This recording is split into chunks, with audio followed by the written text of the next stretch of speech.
Olá, fã de esporte, amigo da ESPN Brasil, estamos chegando com o Bola da Vez, um programa de entrevistas da ESPN Brasil que hoje recebe alguém que faz falta ao futebol, fez falta ao futebol nos últimos meses. O ex-técnico da seleção brasileira, Mano Menezes, sempre um bom papo, por isso ele volta ao Bola da Vez para falar, entre outras coisas, claro, né, Mano, da sua passagem pela seleção brasileira. Muito obrigado por ter aceito o nosso convite. Eu que agradeço a oportunidade de falar de futebol, que é o que a gente mais gosta. E dizer aí que esses quase 6 meses que fico de fora do futebol serviram para repensar algumas coisas, fortalecer outras, comparar aquilo que a gente fez com aquilo que está sendo feito e tentar sempre sair um profissional melhor para assumir um novo trabalho que deve acontecer aí nos próximos dias. Nós vamos falar sobre o que aconteceu nesses 6 meses, mas também no período anterior a esses 6 meses, quando ele ainda era técnico da seleção brasileira. Para conversar com Mano Menezes, nós temos Mauro César Pereira, comentarista dos canais ESPN, Paulo Calçade, colunista do jornal Estado de São Paulo, também comentarista dos canais ESPN, apresentador do programa Segredos do Esporte, Arnaldo Ribeiro, comentarista dos canais ESPN, nosso gerente de programação, Antero Greco, colunista do Estadão, co-apresentador, o principal apresentador do dueto ao lado do Amigão e também, claro, participa do nosso Sport Center. Um pouquinho da história de Mano Menezes com o texto de Mauro César Pereira.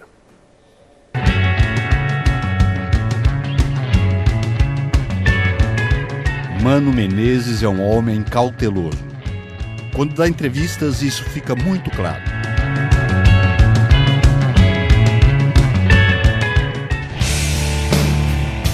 O ex-técnico da seleção brasileira não costuma falar mais do que pretende dizer. Dribla determinadas perguntas como se fosse um hábil atacante, embora tenha se arriscado nas canchas gaúchas como zagueiro. Mas ele fala, e pode falar sobre os bons trabalhos feitos em times inexpressivos, como o 15 de novembro de Campo Bom, sensação da Copa do Brasil em 2004.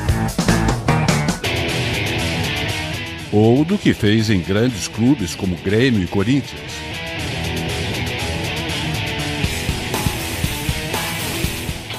Mano pode falar sobre sua passagem no comando da equipe da CBF e de sua saída, polêmica, discutível ao extremo, decidida no momento em que parecia encontrar o caminho do melhor time possível para a Copa do Mundo do ano que vem.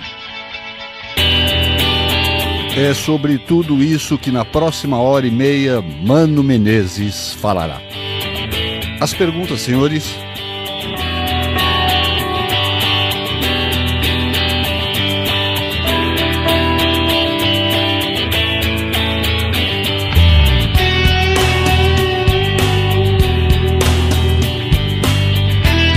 A primeira das perguntas, eu vou usar exatamente o gancho do texto do Mauro César. No momento em que as coisas pareciam encaminhadas, você deixa o comando da seleção brasileira. Ficou aquele sentimento de, puxa, que pena, logo agora? Ficou, logicamente que ficou, né? Quando você assume um trabalho dessa magnitude, você tem uma ideia muito clara do tipo de dificuldade que vai passar. Nós encaminhamos um trabalho muito claro de renovação drástica na seleção, porque fizemos uma avaliação do que havia chegado para a gente pós-Copa do Mundo da África do Sul e aquilo que precisávamos fazer para chegar na Copa no Brasil. Então, isso denotou um bom tempo de avaliação, de escolha, de observação, e quando se chegou muito próximo daquilo que levaríamos para a Copa e que, ao meu ver, ainda vai chegar na Copa, porque o que se viu depois é a confirmação muito disso, que foi feito até então como escolha individual de jogadores, o trabalho foi interrompido. Então, sempre que acontece isso, seja na seleção, como foi no meu caso, ou num clube, quando você não consegue completar o ciclo do trabalho que foi feito, fica uma frustração, mas somente uma frustração. Não rancor, não raiva, como muita gente pensa que a gente deve ter. Eu respeito as escolhas, disse isso ao presidente quando ele se tornou presidente no lugar do presidente que saiu, que ele tinha todo o direito de escolher com quem ele queria trabalhar. Para mim, técnico de futebol é um cargo de confiança. E que você precisa ter uma relação muito estreita entre aquilo que ele está fazendo e aquilo que você pensa como comandante geral, como é o caso de um presidente. A maneira como foi feita, bom, aí cabe a cada um. Cada um tem as suas responsabilidades. Eu procurei, durante esse tempo de 2 anos e meio, ser muito correto com a seleção brasileira, com aquilo que penso como ideia principal, porque também preciso ser muito correto comigo, porque senão, se eu não fizer exatamente aquilo que penso, quando acontece aquilo como aconteceu, uma interrupção, você não se perdoa pro resto da vida. Você fez o que os outros queriam que você fizesse. Não, você precisa ir para casa, como eu fui, com a consciência tranquila de que foi feito aquilo que eu entendia que deveria fazer. Mauro? Mano, eu fiz aqui uma seleção de algumas declarações do presidente da CBF, o Marinho, nos meses que antecederam a sua saída, né? Sempre sobre você e o seu trabalho. Por exemplo, 1º de agosto, garanto que não será a medalha de ouro, a conquista ou não, que determinará os rumos. Ganhar ou perder faz parte do futebol. 23 de agosto, o Marinho disse: Mano está no caminho certo. Não há nenhuma razão para cogitar uma mudança no momento. Um mês depois, 23 de setembro, o Mano está prestando um grande serviço para o Brasil, tem grandes conquistas, temos total confiança em seu trabalho. Precisamos ter paciência. 2 meses depois dessa declaração, 23 de novembro, você foi demitido.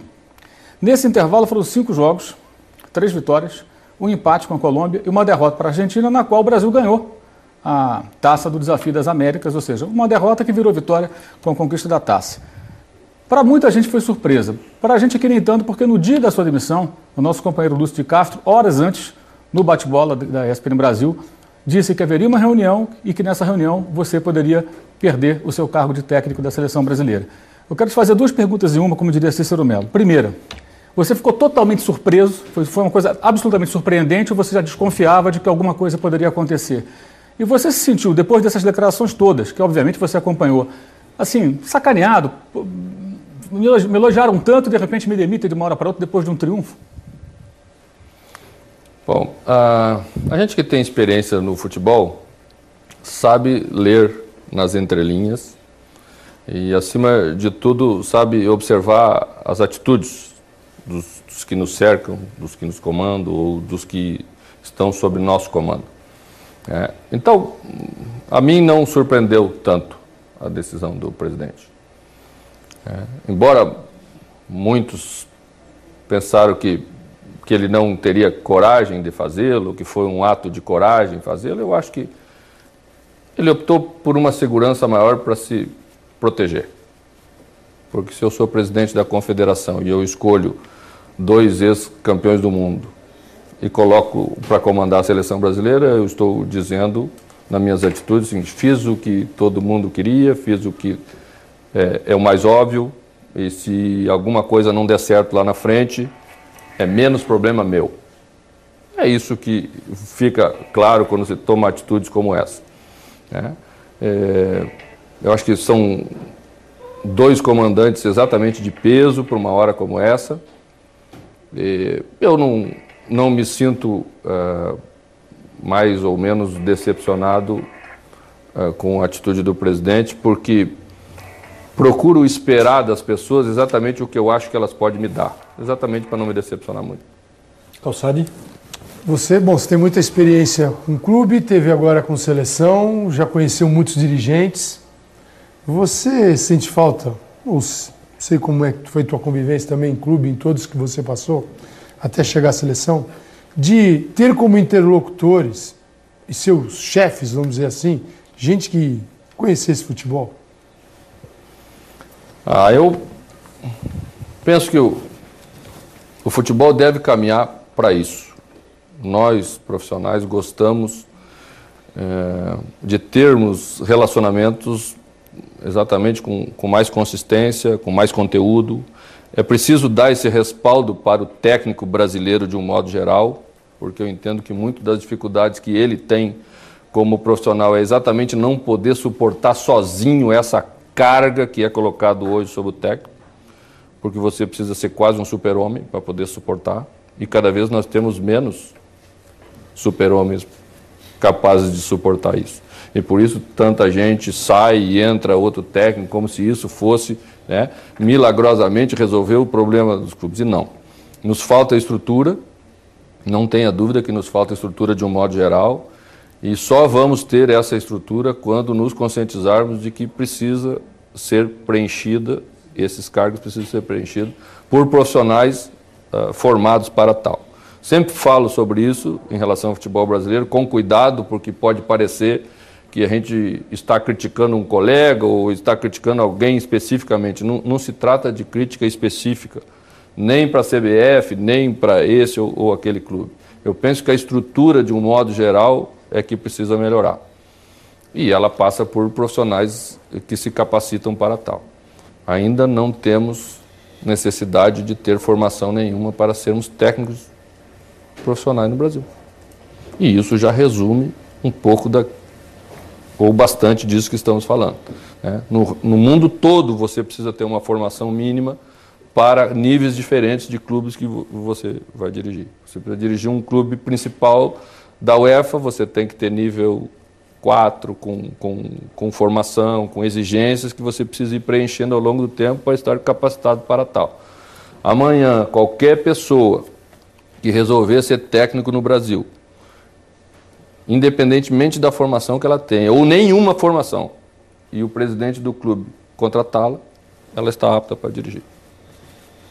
Ronaldo? Voltando um pouco para a seleção, uma pergunta primeira. Filipão, alguém da atual comissão técnica te consultou sobre o trabalho anterior? E emendando, observando o trabalho atual, a gente enxerga muitas semelhanças ao início do teu trabalho. A forma pela qual o rejuvenescimento, a renovação, depois a chamada de algumas referências mais antigas, mais graúdas, como Ronaldinho, Kaká, ou um dos dois. Então a gente vê muitas semelhanças, né, no decorrer do trabalho inicial. Então a primeira pergunta é se alguém da atual comissão técnica te consultou sobre o trabalho anterior, e a segunda, essas referências, Ronaldinho ou Kaká, ou os dois, serão ainda úteis à seleção brasileira até a Copa do Mundo? Bom, eu tomei a iniciativa, quando saí da seleção, de pegar todos os dados que nós tínhamos reunidos sobre tudo o que fizemos, formação de cada jogo, aproveitamento com análise de desempenho em números objetivos, convocações, tudo aquilo que fizemos e entreguei pessoalmente ao coordenador da seleção, Carlos Alberto Parreira. Porque acho que é assim que deve funcionar. Você está saindo, você tem um trabalho cujo, né, conteúdo muito você pode passar, fora as questões de análise pessoal, de condução de trabalho pessoal, que isso pertence para cada um, você deve deixar para o seu sucessor, e foi isso que a gente fez. Eu não acho muito semelhante, porque os estágios são completamente diferentes da construção de um trabalho. Quando eu cheguei, nós iniciamos um trabalho de construção totalmente novo, né? Que há um ano e meio da Copa, logicamente que não poderia ser repetido. Você precisava, mesmo com diferenças nas avaliações, aproveitar ou partir daquela base que havia sido escolhida até então. E fico contente com a confirmação de 95% da base, ou até mais, porque temos no grupo de hoje 2 jogadores que não haviam sido convocados por mim. Felipe Luiz e Dante, exatamente, Felipe Luiz e Dante. Os outros jogadores, todos eles haviam passado pela seleção brasileira no meu período. Então, isso é a confirmação de que os nomes eram esses que nós tínhamos e que o trabalho exatamente estava sendo conduzido para essas definições que temos agora. Em relação a Ronaldinho Gaúcho e Kaká, eu havia feito uma escolha, e essa era a escolha que ia levar para, no mínimo, a Copa das Confederações, que trazia Kaká de volta, porque na comparação dos 2 referenciais, Ronaldinho Gaúcho e Kaká, eu entendi que Kaká acrescentava mais para aquilo que eu havia escolhido como formação tática para a seleção. Essas preferências sempre têm a ver com isso. Embora se discuta muito sobre outras coisas, acho que nós temos que voltar sempre para tentar discutir sobre a parte conceitual das questões, para a gente melhorar essa discussão nossa no futebol brasileiro. Né? O Mano não gosta do Fred. Tem nada a ver. Acho o Fred o melhor centroavante brasileiro. Né? Só que na formação que eu havia escolhido, o Fred tinha características que não eram as adequadas para aquela formação. Foi uma escolha. Por isso que havia retornado o Kaká como referência, né? Referência técnica, né? e profissional. Havia escolhido jogadores mais de movimentação, porque com o Fred a seleção ficava mais compartimentada por setores, né? Você coloca um centroavante de referência, você tem que colocar um jogador no lado ou até 2 jogadores no lado, então você já tem uma linha de 3 na frente. Você vai ter que ter no mínimo uma linha de 3 no meio campo e vai ter que ter uma linha de 4 atrás. Então as equipes ficam muito compartimentadas. Essa é a minha avaliação de tudo que fizemos e do futebol que vejo no mundo hoje. Para a gente mudar isso, né, foi tirado o homem de referência, foi dado mais liberdade para Neymar, porque tendo Fred lá na frente, ou ele vai jogar na beirada, ou vai virar armador. Na beirada fica muito isolado e como armador, na minha opinião, não deve se posicionar para tal, porque não é. É o melhor concluidor de jogada que temos. Então, as escolhas eram exatamente por isso, conceituais, e por isso que a gente chegou nesse ponto. E a minha escolha recaiu sobre o Kaká. Se acho que vai chegar, foi a última pergunta, isso depende daquilo que vai acontecer na Copa das Confederações, porque você, se tem sucesso de produção da seleção na Copa das Confederações, confirmação de ideias, é bem provável que não. Né? Se houver uma Copa das Confederações mais baixa em termos de rendimento e que apontar para a necessidade de um jogador assim, eu não tenho dúvida que o Felipão vai buscar. Montero? Ou o Ronaldinho também, na avaliação dele. Voltando um pouquinho à pergunta do Mauro. Mano, você se sentiu boi de piranha? Foi um alvo de um tiroteio político, Marinho Del Nero contra André Sanches? Ou achou que de fato faltou confiança no seu currículo, nas suas costas até a Copa do Mundo? Eu não acho que essa questão de currículo seja tão determinante para a manutenção de um trabalho. Quando Carlos Alberto Parreira foi campeão em 94, também nunca tinha sido campeão na seleção, não tinha tido passagem pela seleção, foi um técnico que veio da área de preparação física, né? Quando o Felipão também assumiu em 2002, o próximo de 2002, também não tinha tido passagem pela seleção. Então você só adquire essa experiência e esse currículo estando lá. Em termos de confiança, o que se passa ou o que não se passa, depende muito de momento, né? Eu acho que muitas discussões que aconteceram na minha época mereciam até um certo pedido de desculpa agora. E que criou um desgaste. Se discutiu muito a convocação de alguns jogadores e se discutiu de forma colocando em dúvida até a minha honestidade. E os jogadores estão lá e não se fala mais nisso. Então, se discute no momento, tem que se continuar discutindo. Mas você sentiu essa discussão dentro? Não, dentro não. Não, falando fora. Mas era uma discussão fora que contribuiu para dentro. Sim.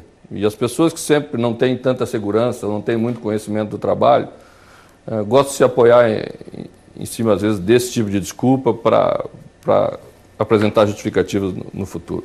As questões políticas da Confederação pertencem às pessoas envolvidas nas questões políticas. Eu não me envolvo em questões políticas. Minhas questões, eu sou técnico de futebol e me volto para as questões técnicas. Tentei escolher as pessoas para trabalhar durante esse período todo que tivesse a capacidade para ter o mesmo entendimento. Quando fomos buscar um trabalho geral, quando foi me pedir um trabalho de coordenação geral que precisava englobar categorias de base, seleção principal, para que estivesse novamente um elo e um aproveitamento maior de jogadores da base na seleção principal, eu fui fazer. Eu fui escolher um profissional capacitado, sério, para desenvolver o trabalho, que foi o Ney Franco. Quando estávamos na dúvida se o presidente ia escolher um político para o cargo de diretor de seleções, ou se íamos colocar uma pessoa técnica para o setor, e eu sou daqueles que entendia que deveriam ter dois, um político para a parte dos políticos e outro técnico para a parte dos técnicos, fui consultar um profissional do mais alto grau de capacidade e de seriedade, que foi o Paulo Autuori.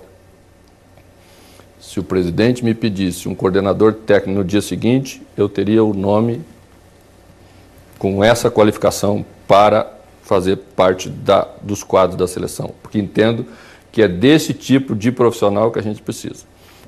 Quando o Ney Franco saiu, e nós tivemos, né, a decepção de interrupção de um trabalho com ele, fomos fazer uma avaliação de que tipo de profissional, que perfil teríamos que buscar para substituir esse profissional. Se iríamos buscar novamente um profissional jovem e sofrer o mesmo assédio que ele sofreu, e isso tem tempo determinado. O Ney, como técnico do Sub-20 e coordenador da base, recebeu 5 propostas dos principais clubes do país para que ele fosse treinador. Na quinta ele não aguentou, né? Também o sujeito não aguenta. Você está ganhando X, o cara te oferece 10X, tem uma hora que você começa a pensar nas suas questões particulares, né, da sua carreira. Aí entendi então que deveríamos encontrar um profissional mais na outra ponta da carreira, já com todo o caminho percorrido, né, e que tivesse já uma condição financeira bem estruturada, que não precisasse mais se preocupar com essas coisas e que já não ia querer mais voltar para um clube, coisa e tal. E fiz o convite para Levir Coupe, se poderia apontar o nome dele se no dia seguinte me pedisse o nome de um profissional para fazer isso. Então, as atitudes, a linha sempre foi muito clara, né, do que a gente queria fazer e como queria fazer na seleção brasileira essas questões. Então, é isso para mim que tem valor. O resto, a questão política é a questão política. Você levantou uma bola aqui que é bom a gente, então, você chutar.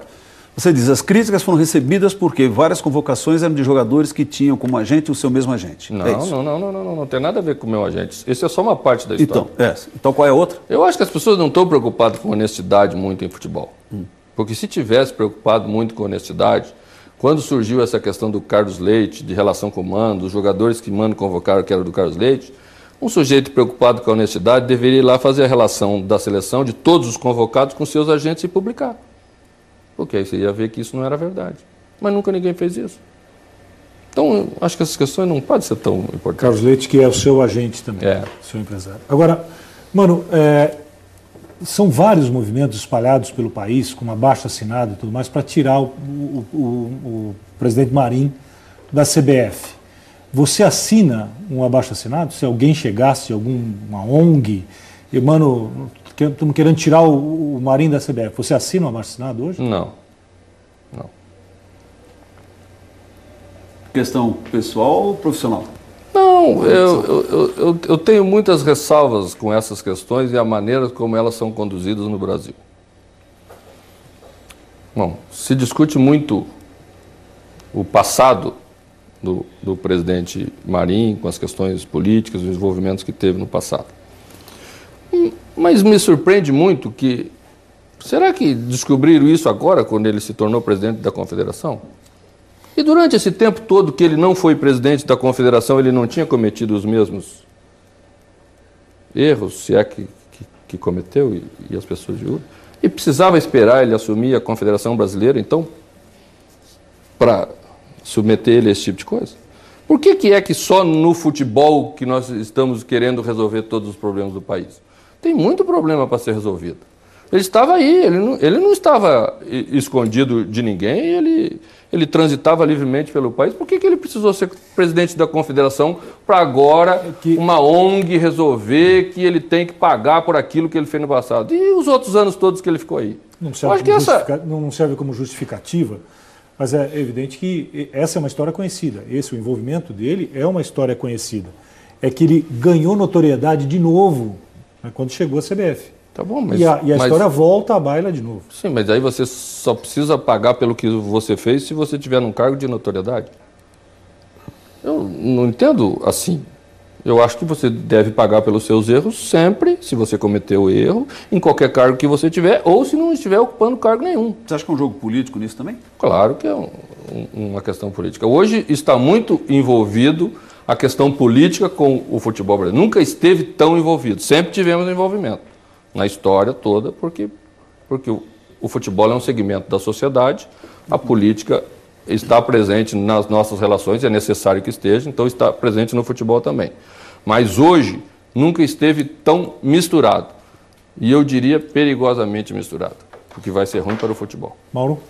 Mano, você citou há pouco o Paulo Autuori, ele esteve aqui nesse programa, sentou nessa cadeira que você está ocupando nesse momento, e ele discordou daquela declaração do Filipão, na entrevista em abril à Folha de São Paulo, quando o Filipão disse que essa história de volante goleador é muito bonita para a imprensa. É bonito, só não é bonito para o técnico e o time.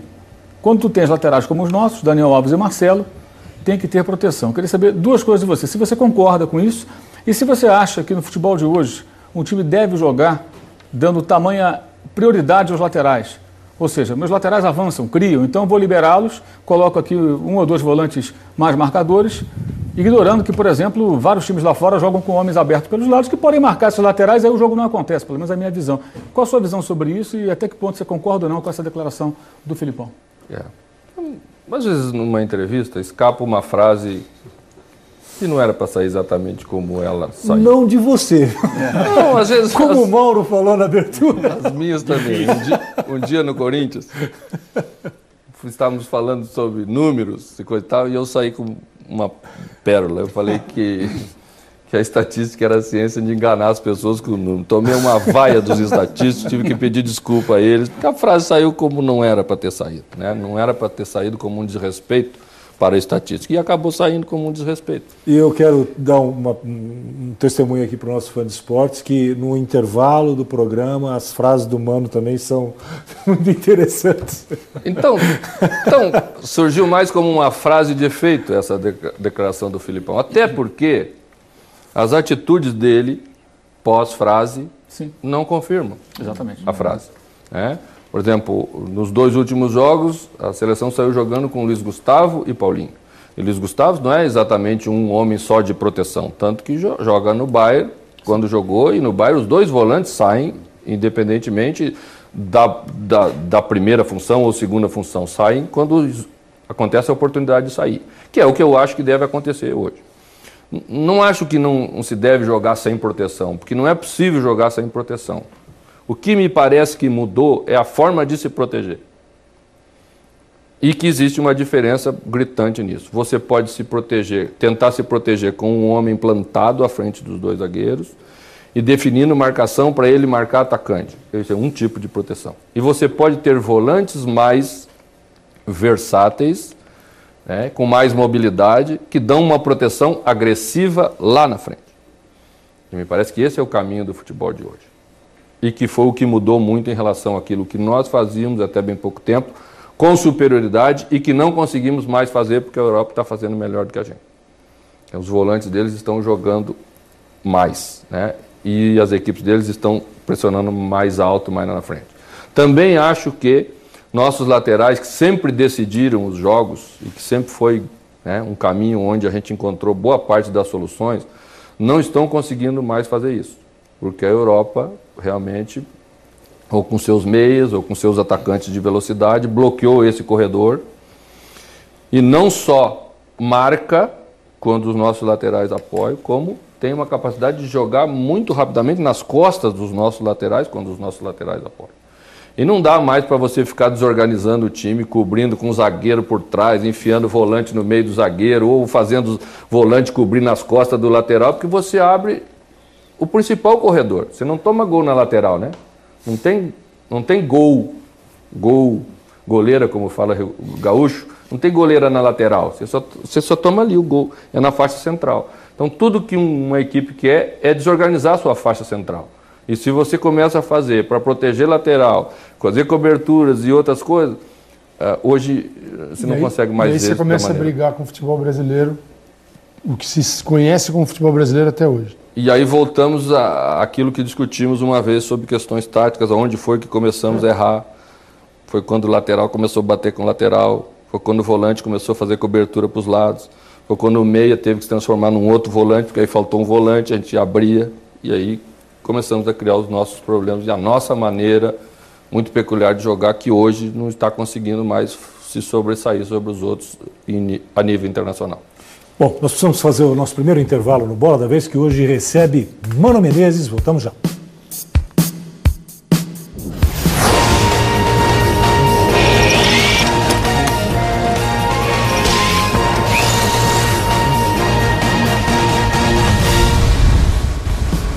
Estamos de volta com o Bola da Vez aqui na ESPN Brasil, hoje recebendo o ex-técnico da seleção brasileira, Mano Menezes. Como bons gaúchos, tá tudo bem no chimarrão entre você e o Felipão?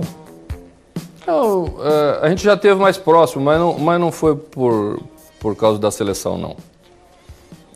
Naturalmente houve um afastamento, nós nunca fomos amigos, mas o Felipão me ajudou muito no início da minha carreira, na passagem pelo Grêmio. Quando assumi o Grêmio, conversei com ele, me ensinou alguns atalhos importantes dentro do clube, porque você não perder tempo, porque a água já estava batendo no queixo, né? Era a segunda divisão e precisava fazer um time durante a segunda divisão, que não é fácil. E ele foi uma pessoa que me ajudou muito. Sempre que teve a oportunidade de falar sobre o meu trabalho, seja, né, lá no Rio Grande do Sul ou aqui em São Paulo, onde ele tinha chegado muito antes do que eu, sempre falou, né? Uma época fui a Portugal para tentar convencer o presidente do Benfica a emprestar o Diego Souza para o Grêmio, o presidente do Benfica, que é o atual presidente ainda, Luiz Felipe, xará dele, Luiz Felipe Vieira. Não queria emprestar o Diego Souza novamente, porque havia comprado o Diego Souza do Fluminense, depois tinha emprestado ao Flamengo, o Diego tinha voltado acima do peso, ele estava bravo, não queria, porque o jogador ia voltar pior. Fomos a um almoço no aniversário do presidente da Federação Portuguesa e o Luiz Felipe Vieira estava lá e o Felipão ajudou a convencer o presidente que pode emprestar para o Grêmio, que com esse treinador aí ele vai jogar e vai voltar melhor. E Diego Souza fez uma temporada fantástica no Grêmio, na Libertadores de 2007. Então, nossa relação sempre foi assim, de encontros esporádicos, de respeito mútuo, né? E continua sendo assim. Nunca estivemos mais próximos do que isso. Calçani? Bom, tanta coisa aqui para te perguntar, mas você citou o nome dos treinadores que você citou aqui até agora, de que você consultou para um possível convite. Todos eles formam um perfil que bate com o seu. O Ney, você falou do Autuori, você está falando de gente que tem formação extra-campo, né? Foi lá buscar informação. Hoje, só ter jogado confere ao ex-jogador a condição de se tornar um grande treinador? Você acha que isso... Ele foi fantástico, ele olhava para o jogo, ele era um jogador atento, mas isso o coloca em condição de produzir futebol que se joga no mundo todo para as equipes brasileiras serem chamadas de modernas, talvez? Não, de maneira nenhuma.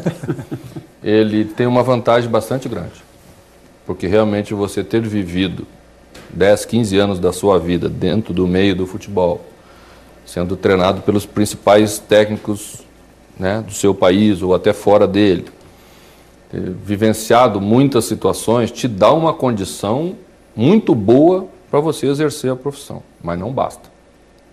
Porque daqui a 5 anos você pode estar ultrapassado, porque o futebol anda andando muito rápido. Então, se você não se aperfeiçoar, se você não buscar conhecimento, você só vai repetir o que você fez, o que você aprendeu há 10, 15 anos atrás. E envelheceu. E você vai envelhecer juntamente com a teoria e com aquilo que você vivenciou, né? E hoje, o que se busca muito é aprendizado em relação a como você prepara uma equipe. Como você vai transmitir aquilo que você sabe, empírica ou teoricamente, que é muito difícil. E nós já temos grandes jogadores que não conseguiram se transformar em técnico, porque não conseguiu transmitir para os seus jogadores aquilo tudo que eles sabiam. Que não adianta você pegar a bola e fazer lá no treino. Você sabe fazer. Aliás, você sabe fazer, o grande craque sabe fazer de maneira diferenciada, né? Você põe a bola onde quer e tal. Mas no domingo você não vai estar lá no campo. Não vai ser você que vai chutar a bola lá, vai ser outro cidadão. E aquele cidadão tem que estar preparado, sua equipe tem que estar preparada para ter o entendimento do jogo. E eu acho que isso, sem dúvida nenhuma, tem sido, né, uma parte do problema que temos. Eu acho que nós precisamos nos preparar melhor. E o nosso conceito internacional, ratifica isso. Arnaldo, basta ver a quantidade não temos conceito quase nenhum. Internacionalmente, não temos quase nenhum técnico trabalhando nos primeiros times do mundo, né? E certamente não é por simpatia ou por falta de que isso não está acontecendo. É porque eles não estão aceitando aquilo que nós estamos propondo como futebol e por isso não nos contratam. Você tocou numa questão importante, né? A falta de presença de treinador brasileiro nos grandes clubes mundiais, né? E também falou antes que o técnico no Brasil precisa ser quase um super-homem, né? Para administrar tudo o que acontece. Existe espaço hoje para treinador estrangeiro no Brasil, na realidade do futebol brasileiro, na tua opinião? E a outra, é mais fácil dirigir um time de futebol brasileiro ou a seleção brasileira diante de todo esse contexto de seleção que você presenciou recentemente? Existe espaço para técnico estrangeiro. Acho que seria uma prepotência de nossa parte de nós não admitirmos isso, né? E acho que seria uma boa oportunidade de nós enriquecermos e também compartilhar aquilo que fazemos com os outros técnicos. Porque cultura é isso. Cultura futebolística especificamente é isso. Não é aceitar tudo que os outros estão dizendo que está certo. Só se você não tem cultura. Mas se você tiver, você vai ter argumentos para enfrentar esse novo conhecimento que está chegando. E isso vai gerar uma discussão, que certamente vai estabelecer crescimento. Você precisa se preparar para discutir com alguém que sabe bem. Se você não se preparar, você vai passar vergonha. Nessa preparação, para você dialogar, para você trocar conhecimento, para você defender as suas ideias, certamente vai haver um crescimento que vai ser muito salutar ao futebol brasileiro. A outra pergunta é que se é mais fácil dirigir a seleção ou o clube. É mais difícil dirigir a seleção brasileira por um aspecto. Você não consegue treinar. São raros os momentos que você consegue treinar. Então, para os jogos amistosos, você imagina, você joga no Brasil, no domingo, às 18h30, o último jogo, horário brasileiro. Você pega um avião à meia-noite e tem uns que não conseguem você colocar no avião da meia-noite para jogar um jogo no exterior. Os outros só saem na segunda-feira. Então eles viajam 10 horas, às vezes um pouco mais, quando é no mundo árabe é 15. Então você gasta toda a segunda viajando depois de um jogo de 90 minutos a 35 graus, com desgaste todo. Você está mais cansado na terça do que na segunda. Na terça você tem que fazer um treino de 30 minutos, porque na quarta você vai jogar. Você não consegue fazer absolutamente nada. Então, só conversar. Só conversar. Quando você tem uma equipe formada, quando você já tem uma seleção definida, isso não faz tanta falta. Mas quando você tem que construir algo totalmente novo, isso faz muita falta. Porque aí não adianta só falar. Você precisa ir lá, exemplificar, rodar, fazer de novo, né? E isso dificulta muito esse estágio que a seleção passa. Tem uma vantagem, você pode escolher os jogadores. Em tese, os melhores. Os melhores, em tese, os melhores. E às vezes no clube você não consegue fazer pela capacidade de investimento que você tem, que é limitada. Então, mas ainda prefiro o dia a dia do clube, porque você consegue interferir mais. E se você se julga capaz de interferir bem, é melhor interferir mais. Mano, o que lhe ensinou o período na seleção, em termos profissionais e pessoais? Acho que é possível conduzir-se no futebol em alto nível. Acho que a comparação internacional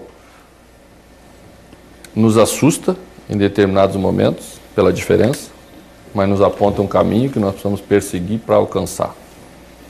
Vocês têm a oportunidade de cobrir jogos internacionais, vocês sabem o que eu estou falando. O torcedor às vezes não tem toda essa possibilidade, né? Agora estamos viajando mais, os brasileiros estão viajando mais pela questão econômica, então temos mais oportunidades de comparar, né, o nível do jogo que temos lá fora, da educação das pessoas quando vão ao estádio, do nível de futebol que queremos ter, das condições dos estádios, o que é oferecido para o torcedor, né? É quase que um futebol diferente do futebol que a gente vive aqui internamente. Então essa comparação me deixou ainda mais vontade de colaborar no sentido da melhoria do futebol brasileiro. Eu acho que a gente tem um dever de buscar isso como profissional e não se acomodar e aceitar cada vez menos a condição que nos é oferecida às vezes, que a gente aceita com facilidade, porque é mais cômodo e não, acho que nós temos que brigar mais, nós profissionais temos que brigar mais no sentido dessa melhoria. Acho que conviver com grandes jogadores cada vez mais te ensina mais. Outras questões que você guarda para você, que são muito particulares, mas certamente sai uma pessoa diferente. Por exemplo, como assim uma questão particular que você guarda? Essa é para guardar. Mauro.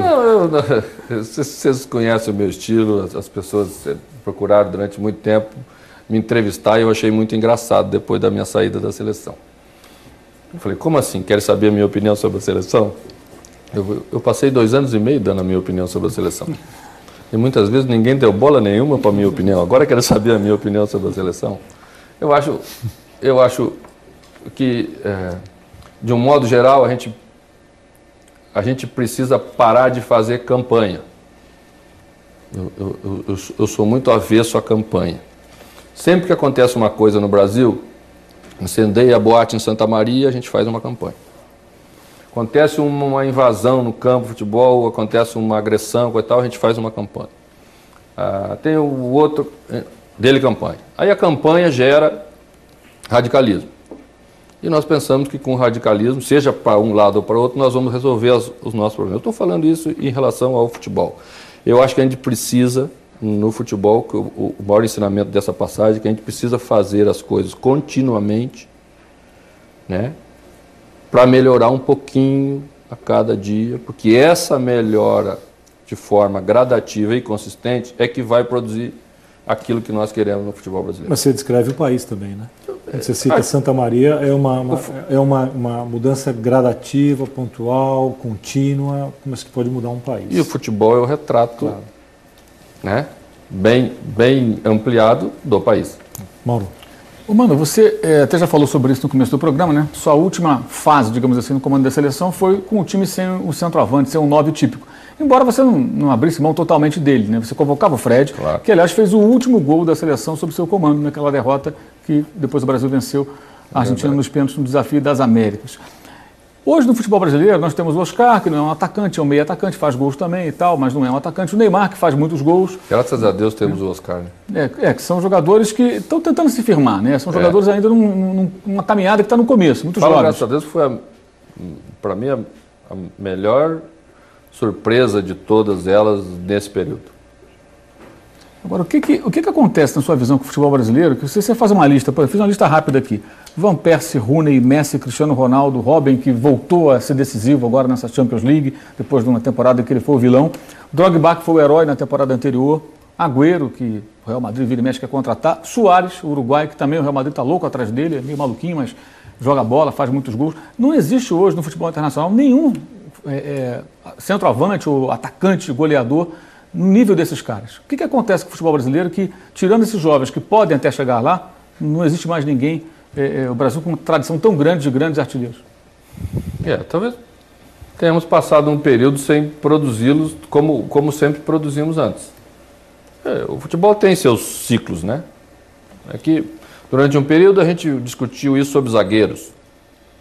Depois discutimos sobre laterais, ainda estamos sofrendo com os laterais.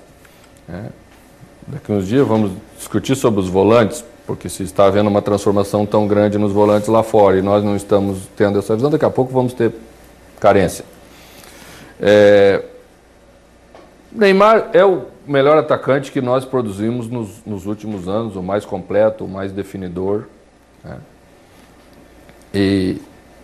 Mas porque a maioria dos clubes brasileiros joga com um centroavante mais enfiado, ele foi jogar na beirada do campo e talvez tenha perdido um pouco de tempo lá naquela beirada do campo para evoluir e se transformar já num dos principais atacantes do mundo. Mesmo assim, ele foi contratado pelo principal clube do mundo.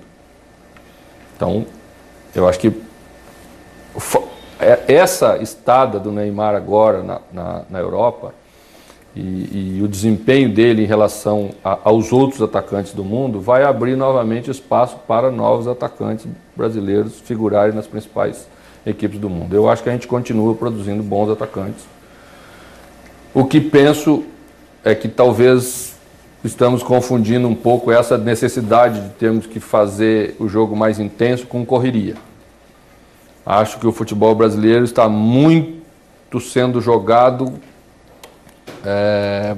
no aguerrimento, na disputa, no vamos lá, vamos pegar.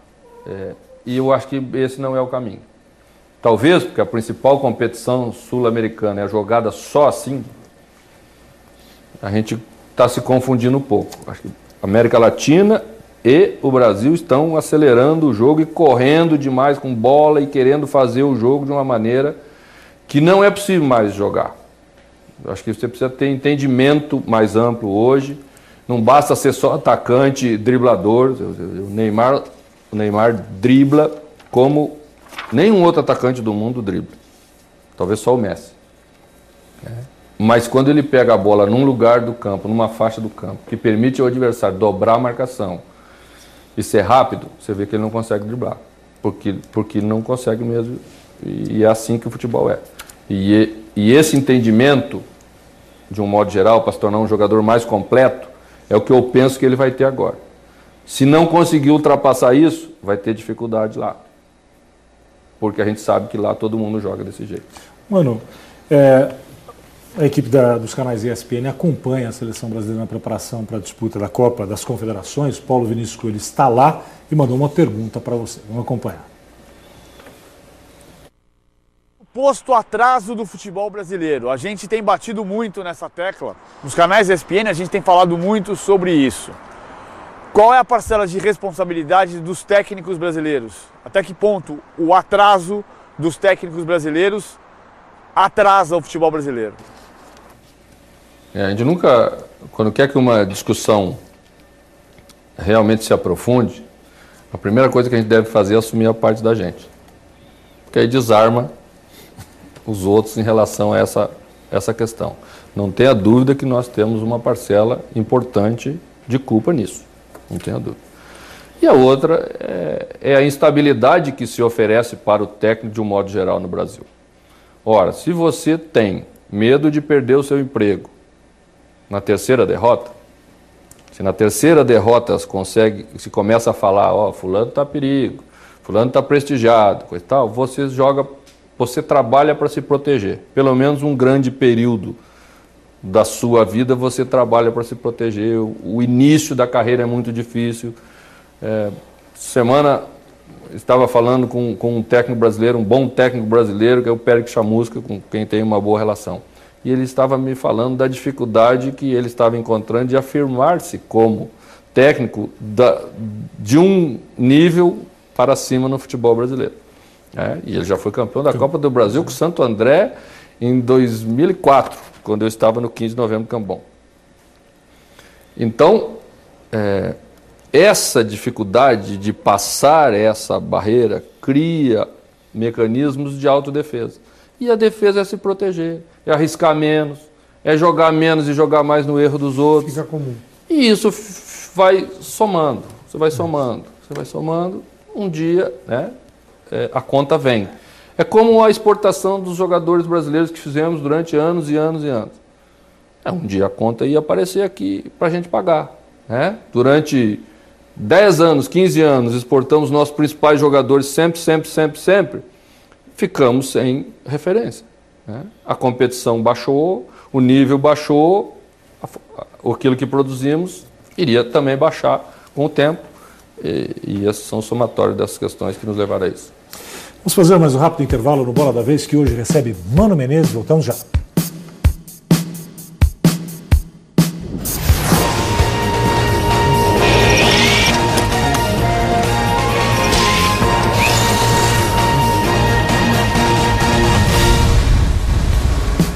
Estamos de volta com o Bola da Vez, recebendo Mano Menezes. O Luiz Felipe Scolari disputou uma Euro, disputou Copa do Mundo como técnico da seleção de Portugal. Eu me lembro que para a disputa da Euro ele teve um trabalho importante dentro e fora de campo. Dentro de campo ele levou o time à final da competição em casa. Fora de campo ele conseguiu algo que o próprio futebol português ainda não tinha conseguido. Ele uniu o país em torno da seleção. gravou comerciais, gravou promoções especiais, convocando o torcedor português, e ele conseguiu uma união nunca vista em Portugal. Isso dito pelos próprios portugueses. Tanto é que ele é muito admirado lá. E ele começou esse processo aqui no Brasil também. Ele já começa com o discurso de precisamos nos unir em torno da seleção brasileira. Você acha que o torcedor brasileiro se une em torno dessa seleção brasileira? O torcedor brasileiro tem essa característica de se juntar em torno da seleção brasileira? Acho que sim. O quanto mais, o quanto menos do que outras vezes, não é possível mensurar. Mas o torcedor brasileiro gosta muito da seleção brasileira. Foi possível sentir isso nos momentos que a gente andou, mesmo com dificuldade, mesmo não jogando o futebol que o torcedor queria. Ele gosta da seleção pela seleção. Então é bem provável, né, que vá acontecer de novo aqui no Brasil, talvez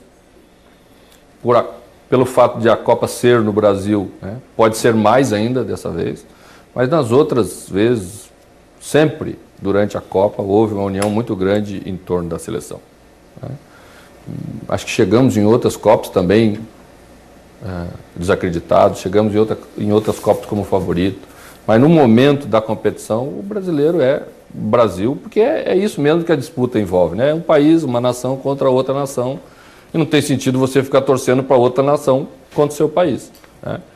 E depende muito dos resultados que a campanha vai apresentando para a empolgação aumentar ou não, mas eu acredito que a seleção vai ter a capacidade de fazer uma boa Copa das Confederações e estar preparada para ganhar a Copa do Mundo. Você acha? Acho que essa geração, Oscar, Neymar, Lucas, é para 2014 ou 2018? Nós perdemos uma Copa em 2006 em um ano. Podemos perfeitamente ganhar a 2014 no último ano. Mas não faltam, como nós falamos no primeiro bloco, referências?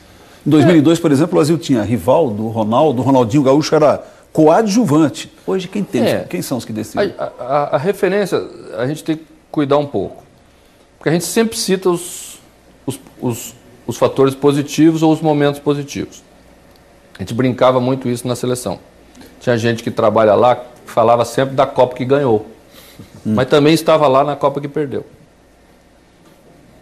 É aí que se discutia experiência, um pouco mais experiente ou menos experiente. Às vezes com mais referência no time. Então, em 2002, nós tínhamos referência e ganhamos.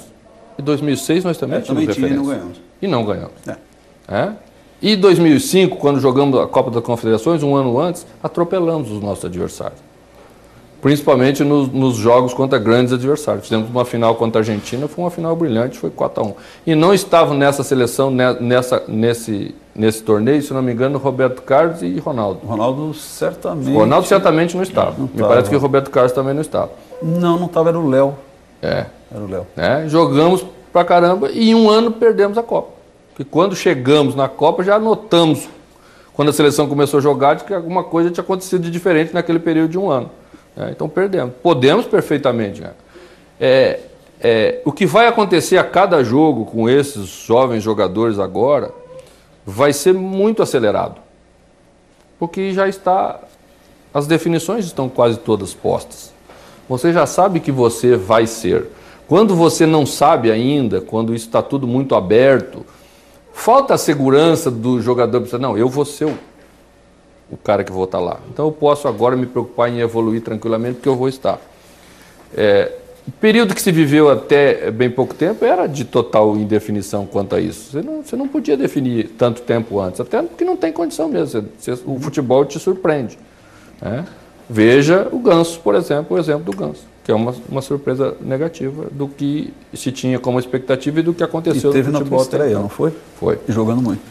Então, positivamente, o inverso disso também acontece com muita frequência. Então, você tem jogadores que estão jogando nos principais clubes do mundo, como é o caso do Oscar, como é o caso de outros jogadores. O Lucas agora está jogando no PSG com frequência. Você tem outros jogadores que vão apresentar esse crescimento e eu tenho muita expectativa com esse grupo, porque é um grupo de muita qualidade e, acima de tudo, um grupo muito consciente do que quer. São jogadores de boa cabeça, de boa índole. Você não tem aquele jogador que te cria problema, que quer ser mais do que o outro, que já acha que é vedete mais e que a vaidade vai atrapalhar. Esse grupo não vai ter esse problema, porque é um grupo muito novo. Né? Então, às vezes você falta alguma coisa, você compensa com outras. E a seleção tem muito para apresentar esse crescimento nesse último ano. O Breitner teve aqui, o Paul Breitner recentemente falou, tem uma frase bem legal dele, que ele diz que liga forte ajuda a produzir seleção forte. Pelo menos ajuda, não pode estabelecer que essa seja uma norma, mas é melhor ter uma liga muito forte, futebol interno muito forte, que atrapalhar a seleção, acredito que não vá.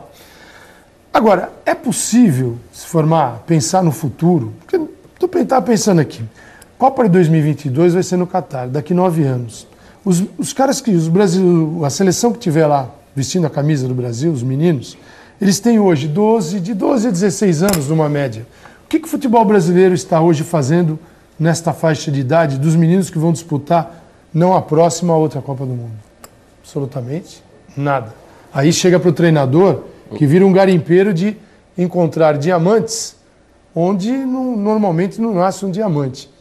Aí a pergunta, você pode fazer um apanhado de tudo isso. Com esse calendário que está aí, nós vamos virar o semestre e o que teve de mais importante foram os campeonatos estaduais até agora. E 5 jogos do Brasileirão. Você acha que tem salvação? Eu já falei várias vezes sobre isso. Quando estava na Confederação Brasileira, falei menos. Por questões éticas. Quando você está lá dentro, ou você está lá dentro ou você está lá fora. Então, é lógico que o calendário atrapalha. O calendário atrapalha tudo, inclusive o técnico da seleção. Porque tem cabimento um clube disputar um jogo importante e o técnico da seleção brasileira ir lá convocar o jogador do time para jogar na seleção nesse jogo? Vai estourar a bomba na mão de quem essa brincadeira? Quem é o antipático? E esse é o cara errado? Então nós estamos atacando o cara errado há bastante tempo, que sobra para o técnico da seleção pagar uma conta que não é o técnico da seleção que tem que pagar, porque a gente não resolve as questões básicas. Nós somos o país do paliativo. Nós gostamos de dar um jeitinho para resolver a questão, mas não resolver a questão como ela tem que ser resolvida. É óbvio que nós temos que resolver a questão do calendário, está mais do que passado o tempo da gente fazer isso. Questão dos meninos de 12 anos e como a gente deve conduzir o trabalho. Quando o Ney Franco era o coordenador da base da seleção, a gente, nas reuniões internas e na estratégia que a gente começou a estabelecer do que fazer para tentar apresentar melhorias e soluções para o futebol brasileiro, nós fizemos uma reunião dos coordenadores das categorias de base dos principais clubes brasileiros. E principais mesmo, era todos da Série A e todos da Série B. E começamos a abrir a discussão do que nós queríamos formar. Que tipo de jogador nós queríamos formar para o futebol brasileiro e como nós íamos fazer para modificar isso que é a falta de estrutura da categoria de base brasileira de um modo geral. E começamos a engatinhar para fazer isso. Momentos depois o Ney saiu e esse trabalho foi interrompido. É isso que eu acho que falta muito para a gente. Falta consistência de condução de uma política de futebol pela Confederação Brasileira. Sai termina o projeto, depende muito dos profissionais que lá estão. E eu acho que não deve depender do conhecimento de um profissional ou não. A gente tem que ter um conhecimento da confederação. Temos que ter uma célula inteligente, assim, nós queremos fazer isso. Amanhã sai o Mano Menezes, entra o Felipão, nós continuamos querendo fazer isso. Vai ter o jeito do Felipão na condução do trabalho, vai ter o jeito do Mano na condução do trabalho, mas não pode mudar aquilo que aonde nós queremos chegar. E isso não existe hoje. É muito preocupante, eu diria, realmente nós vamos estar formando os jogadores de 12 anos. Mas cada um vai estar formando do seu jeito, dependendo da capacidade dos profissionais que lá estão em cada lugar, nós vamos produzir os jogadores para o Qatar em 2022. Mano, em 2006, o Neymar tinha 14 anos, pegar uma carona aí nesse tema levantado pelo Calçade. E já apareciam algumas reportagens, grande promessa do Santos e tal, mas tinha 14 anos. Como você disse, estava lá no Santos, sendo tratado como jogadores da base do Santos, que são diferentes do Botafogo, do Grêmio ou do ABC de Natal. Na Copa passada ele já tinha 18 e já vinha como protagonista no time do Santos ao lado do Ganso. Muita gente pediu a convocação dos dois, os dois não foram à Copa. Você conviveu durante mais de 2 anos com o Neymar, já assumindo esse papel de protagonista no futebol brasileiro. E evidentemente conhece, melhor do que qualquer um outro, as fraquezas que ele eventualmente tenha, aquilo que ele demonstra maior confiança. E o Neymar ainda não conseguiu ser na seleção tão bom quanto já foi no seu clube em outros momentos. Se o Neymar tivesse ido à Copa de 2010, você acha que ele estaria mais preparado, com mais cancha para chegar em 2014, ou agora mesmo, na Copa das Confederações, e assumir esse papel? E você o teria levado na Copa da África do Sul? Não. Na África do Sul é o Dunga, o técnico, e só ele podia decidir se ia levar ou não, e ele decidiu não levar. E você não pode dizer com certeza o que aconteceria se tivesse levado ou se não tivesse levado. O que eu penso, vou voltar à política de futebol que estava falando na resposta anterior. Se houvesse, dentro da confederação, essa política, comandada por um manager, no mínimo, alguém que tivesse lá estável, preocupado em estabelecer essa política, talvez a gente tivesse levado. Porque essa pessoa ia sentar com o Dunga, ia conversar com ele, conversar com sua comissão técnica, ia ponderar. Vamos levar esse que talvez não vamos utilizar tanto, ou tem pouca chance de ser utilizado? Quem sabe vamos levar esse que você está preparando para uma próxima Copa, que sabemos que vai ser uma Copa jogada no nosso país. Sabe? São discussões grandes, internas, que você faz sem ferir a autoridade do profissional que está comandando o trabalho. Então, eu acho que passa por aí a resposta do que deveríamos fazer e do que não deveríamos fazer. Neymar é um jogador absolutamente tranquilo para você se relacionar. Não tem problema de vaidade individual capaz de atrapalhar o seu rendimento. Às vezes, e acho que passa até por um pouquinho de dificuldade, que às vezes você perde um pouco da sua referência. Às vezes os grandes jogadores experientes perdem a referência individual. E você precisa centrar novamente e dizer, olha, o caminho é esse aqui, é aqui que você produziu mais, então vamos voltar para cá. Isso é muito comum em períodos. Né? Pode estar passando, pode, não estou trabalhando com ele, não posso falar tão objetivamente assim, mas a verdade é que a produção dele está abaixo da capacidade que ele demonstrou ter para a gente. Então, precisa voltar novamente a fazer isso.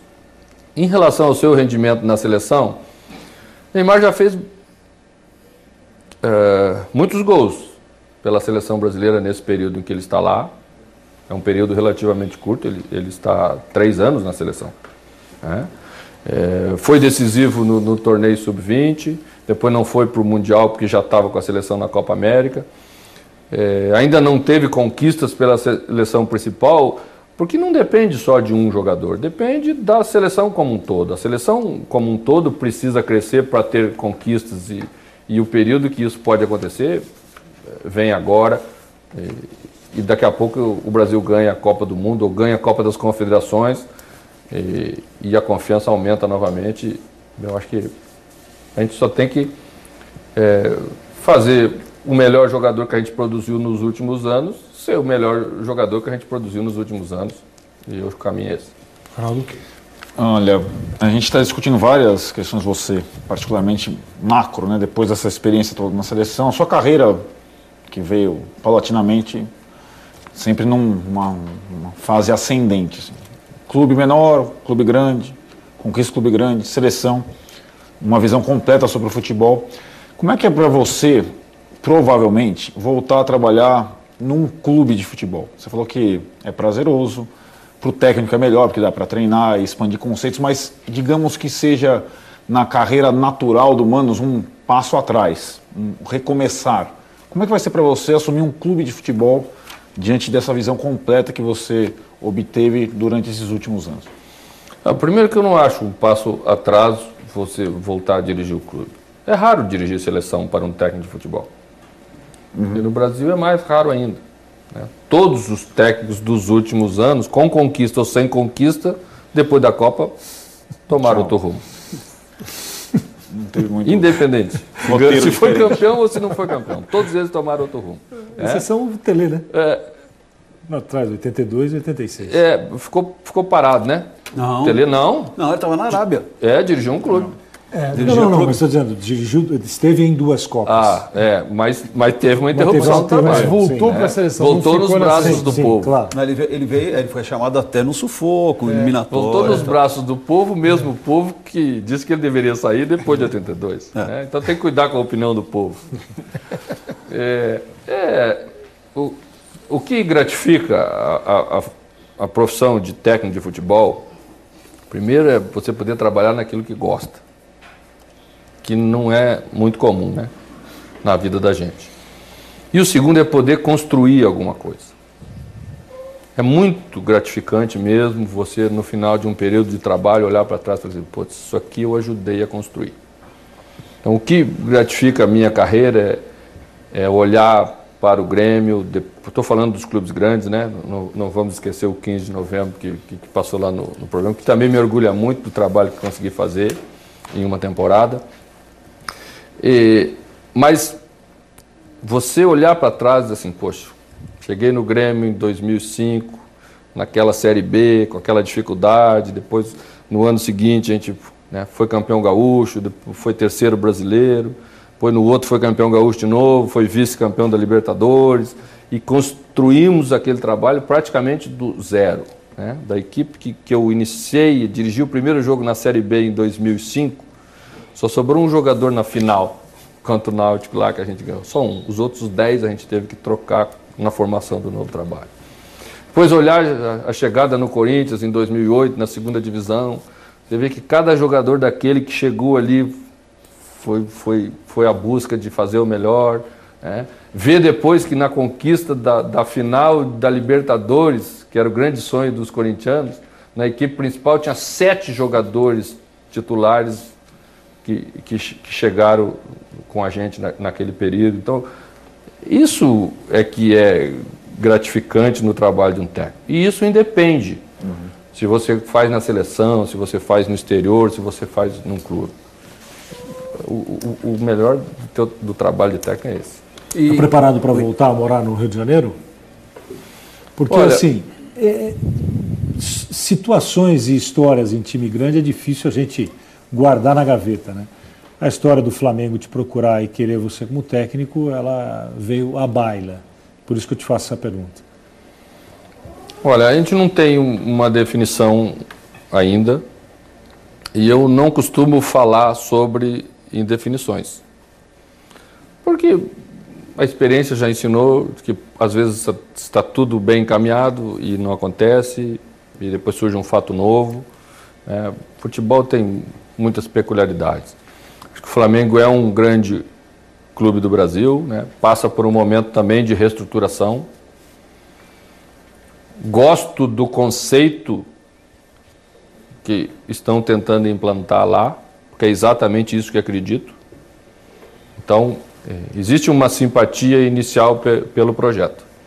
Agora, o que vai acontecer nos próximos dias vai depender das possibilidades que existe de fazer um bom trabalho, que é o que falei recentemente em uma entrevista. Ah, você quer trabalhar fora, você quer dirigir uma seleção, você quer... Não, eu vou trabalhar num lugar que me propicia a fazer um trabalho dentro daquilo que acredito que seja o correto, né? E que abra a possibilidade de fazer um bom trabalho. Porque técnico não é um sujeito milagroso. Então, você precisa ter material humano para fazer um bom trabalho. Não basta só ter conhecimento, ter boa disposição. E num clube dessa magnitude, né, a gente tem a exata noção de como é a cobrança, de como é a expectativa. Então, você, quando assume um trabalho como esse, você tem que estar preparado, mesmo que seja num projeto mais longo, você tem que estar preparado para produzir resultados. Porque não existe projeto longo que sobreviva à falta de resultado durante muito tempo. Então tem que haver, você tem que dar para essa torcida, do tamanho que ela é, uma capacidade dela sonhar, no mínimo, com ver um bom encaminhamento das coisas. Então é isso que está na balança. Não se trata também de questões financeiras pessoais. Eu gosto de dinheiro, principalmente do meu, gosto de reconhecimento do meu trabalho, acho que atingi um nível, né, proporcional a esse reconhecimento. Mas eu não coloco isso, como vi e li, né, nas últimas horas aí, que a questão financeira do técnico vai impedir esse ou aquele acerto. Não, certamente não vai ser isso que vai impedir o acerto. O que pode impedir o acerto é a falta de capacidade de poder fazer um bom trabalho. Mas tem uma coisa, mano, tá vendo? Um ganho que você teve com a seleção brasileira. Não me interessa a tua parte financeira, mas você hoje está em condições de escolher onde você quer trabalhar. Claro. Talvez você não estivesse 10 anos atrás. Certamente não. E é isso que eu estava falando antes em relação ao técnico que consegue passar esse momento. Quando você consegue passar esse momento na carreira, você tem duas possibilidades boas. A primeira delas é poder escolher com mais calma a possibilidade do lugar que propicia isso. E o segundo é poder jogar sem medo cada jogo, com menos medo. Não ser suicida, mas jogar com menos medo, arriscar mais, poder propor essa confiança para os teus jogadores, exatamente no sentido de ter tranquilidade na tua vida um pouco maior. Porque sempre fica aquela, a não ser que o técnico desande mesmo. Eu daria um exemplo aqui, talvez o Lazzaroni. Né? Embora o Lazzaroni em 90 plantou uma semente que foi colhida em 94. É verdade. Mas sempre vai ficar aquela, mas é técnico de seleção, né? Quer dizer, te dá até mais essa paciência. Possibilidade da seleção quase me levou ao Porto. Essa minha passagem pela seleção quase me levou ao Porto.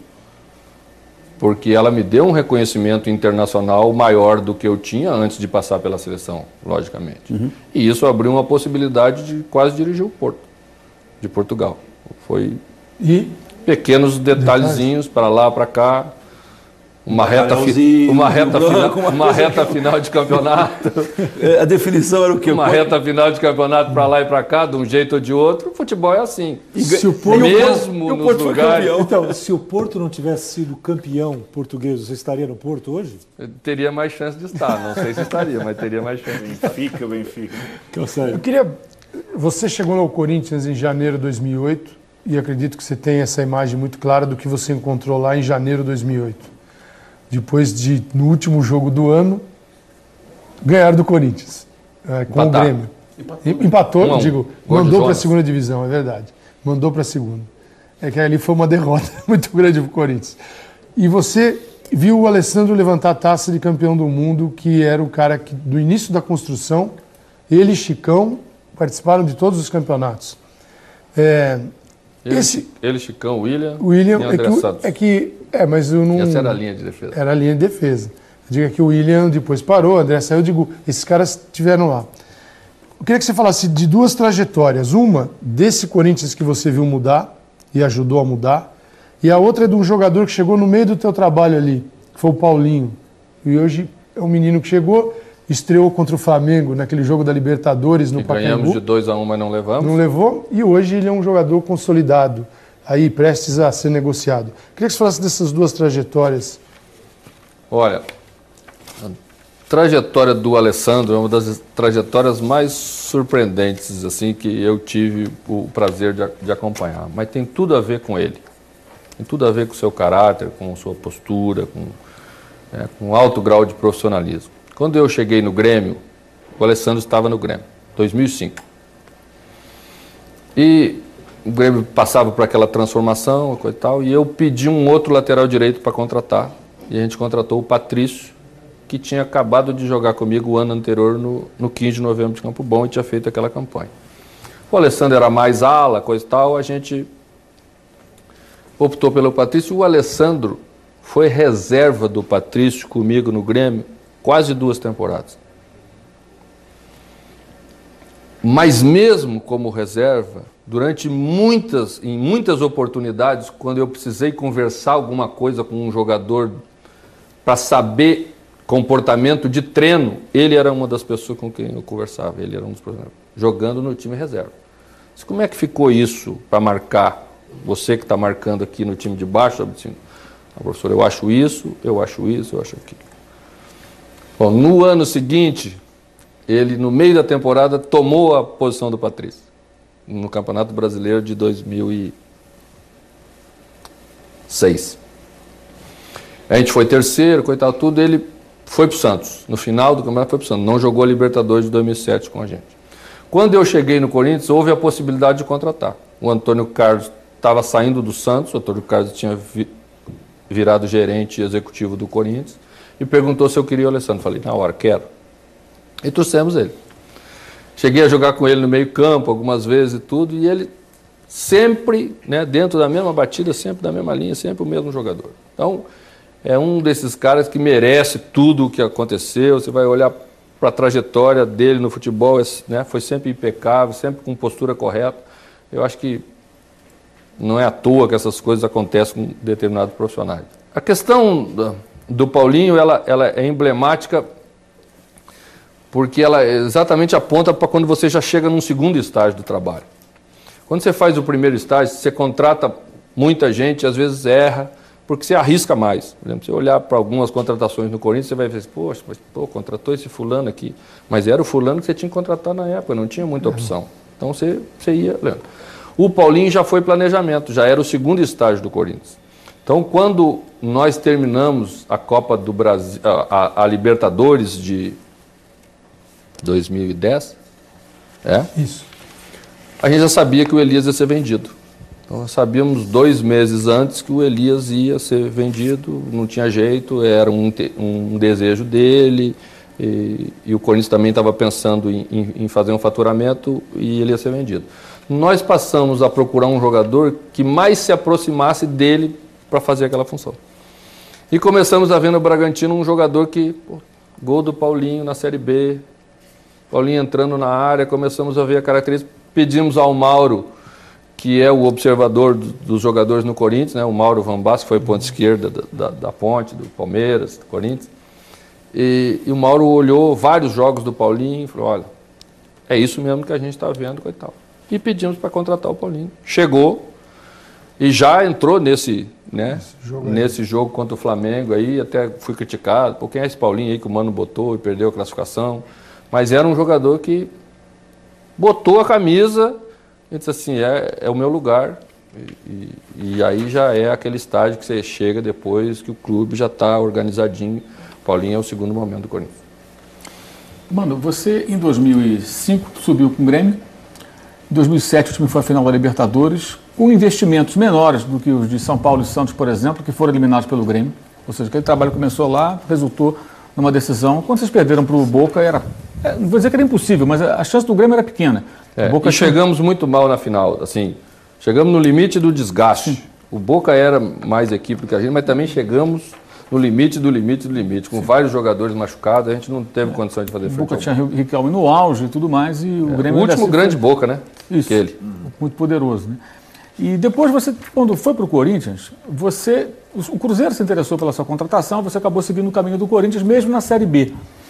Tanto o Grêmio quanto o Corinthians passaram por esse processo de reestruturação e recuperação. A Série B, quando ela se torna inevitável, o caso do Palmeiras, está na Série B. Se o time muito grande cai, a Série B ela é o ambiente ideal para um time grande, um time grande mesmo, né? Fazer um trabalho de reestruturação, reencontrar vitórias e aí voltar para a primeira divisão mais forte. Ele não deve ir para lá.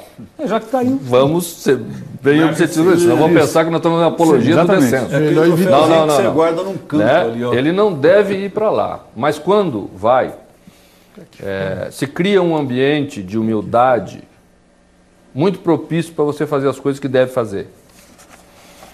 O clube, internamente, aquelas pessoas que atrapalham mais do que ajudam, ficam humildes, somem, ouvem mais os profissionais, Você pode estruturar mesmo como você deve estruturar. Você pode fechar vestiário, tirar visitante que não tem que ir para o vestiário. Você pode fazer o muro no departamento de futebol, que é para o cara lá não encher o saco do carro que está lá no estacionamento do pátio, ou para bater palma nas costinhas dele e dar elogio que ele não merece, ou para tentar acabar com ele quando o time perde. Essas coisas que existem no nosso meio. Então, nessa hora, essa gente toda some. E quando entra água no barco, rato tudo foge, né? Eu gosto quando está ganhando, aquelas coisas todas, papapá. Então, essa hora fica humilde. E fica muito bom para você fazer o que tem que fazer. E a segunda coisa é o seguinte: naturalmente o time grande vai vencer mais na Série B. Então aquele processo de afirmação, quando você traz novos jogadores, coisa e tal, é mais tranquilo. Tem jeito, você vai jogar a primeira divisão, você está formando um time, você vai perder uma, vai ganhar outra, e aí perde, aí já retarda tudo, aí ninguém presta. Não, ali você perde muito menos e as coisas vão evoluindo naturalmente. E o clube grande deve aproveitar esse momento não para fazer um time para aquela temporada só. Ele deve fazer um time, um grupo, para continuar crescendo no ano seguinte, subir e continuar crescendo com aquele grupo. Quando você consegue fazer isso, é o ideal. Mano, 1h30 de bate-papo, depois de um longo silêncio, né? Até a sugestão do Antero aqui, né? Esses 6 meses sabáticos que você teve.